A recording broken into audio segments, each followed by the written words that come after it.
Joe Biden gives his speech in the middle of a wheat field. And this is just sheer lawn sign demagoguery, lawn sign politics at its best. Joe Biden as lawn sign. So the speech is about 8 minutes. This is what he's been doing, right? He just goes to a location and then he speaks for 8 minutes and then he goes back in the basement. So here's Groundhog Joe emerging to talk about the crises America is facing. Now, we're going to go through the crises he's talking about here. As it turns out, he mentions 4 crises that you're about to hear. 4. 3 of them are the faults of Democratic policy. Here is Joe Biden. As a nation, we face one of the most difficult moments in our history, in my view. 4 historic crises all at the same time.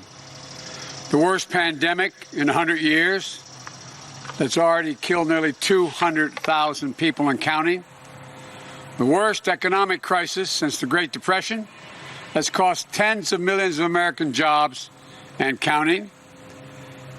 Emboldened white supremacy unseen since the 60s and a reckoning on race that's long overdue. And undeniable acceleration of the punishing reality of climate change on our planet and our people, on the lives and livelihoods, which I'd like to talk about now. Okay, so he mentions 4 crises. 3 of them are the faults of Democratic policy. Okay, so he mentions the pandemic. Not going to blame that on Democrats. Democrats will blame that on Trump because they don't know anything about science. Okay, it turns out that science means that the virus has gone everywhere, and it's killed tons of people everywhere, as it turns out. Donald Trump didn't personally infect everybody in New York. That is anti-science.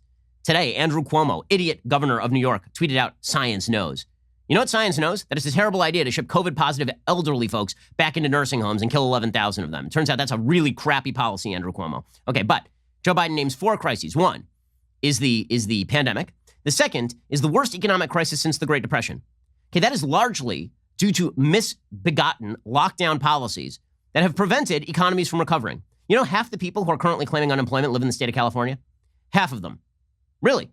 Of the 14 million people who are currently claiming unemployment, half of them live in the state of California because California is still completely locked down. Now, you could have a lockdown policy that alleviates at certain points. You could have people going back to school. Or you could have all these things. But misbegotten lockdown policy has made the economic crisis significantly worse than it has to be. If you don't believe me, just check the difference between the lockdown states and the non-lockdown states in terms of how they are doing in unemployment rate and economic recovery. There's a vast difference. The third crisis is what he calls emboldened white supremacy, unseen since the 60s, and a reckoning on race that's long overdue. So what we're watching in the real world here is not, quote unquote, emboldened white supremacy spreading across the nation and resulting in riots across the country in major cities. We're not watching white supremacists shoot cops. White supremacy is a threat. I know. I've been one of their main targets. Okay, the FBI arrested a white supremacist for targeting my family just last year. Believe you me, I'm pretty hard on the white supremacists. But if we are talking about what we are watching in real time right now, it is not an overdue reckoning on race. It is rioters and looters going around in major cities claiming that the police are systemically racist, backed by the Democratic Party, and committing crimes. And then members of the Biden campaign bailing them out of jail. That is what we are watching right now. So that would be the fault of the Democratic Party.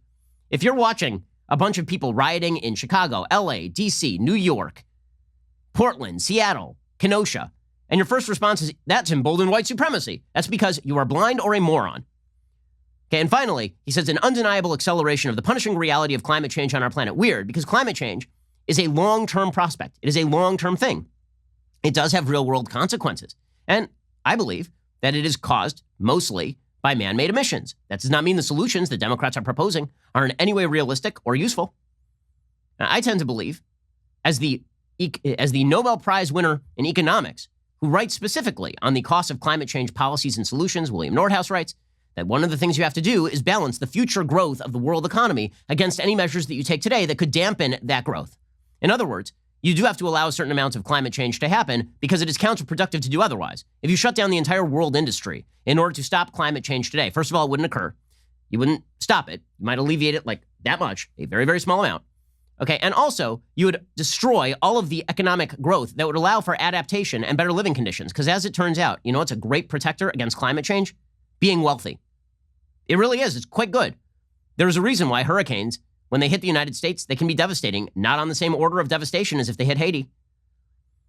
The fact is that living in a corrugated iron shack is much worse in terms of what you can do to fight climate change on a personal level than living in an air-conditioned, climate-controlled house. Wealth is an actual really important thing. I know people in the first world tend to forget about this, but there are lots of people who don't live in nice houses and even nice apartments. In any case, there are three crises, and when it comes to the impacts of climate change, Democrats have militated against actual adaptive solutions, right? They're shutting down nuclear power plants. They're not allowing for the clear burning of particular areas that would stop wildfires from going so crazy. They're continuing to facilitate the rebuilding in areas that are most liable to be damaged by hurricanes. Like, all of this is bad Democratic policy. So 3 of those 4 crises have been exacerbated by Democratic policies. And then Biden continues, and he talks about wildfires. He says, wildfires don't skip towns, right? Wildfires don't care whether you're a Republican or a Democrat. Okay, that's true. But you know what is also true? You can stop the wildfires from hitting towns if you burn areas in controlled fashion close to populated areas so that they don't eat the towns. Okay, but Democrats won't do any of that. Wildfires don't skip towns that voted a certain way.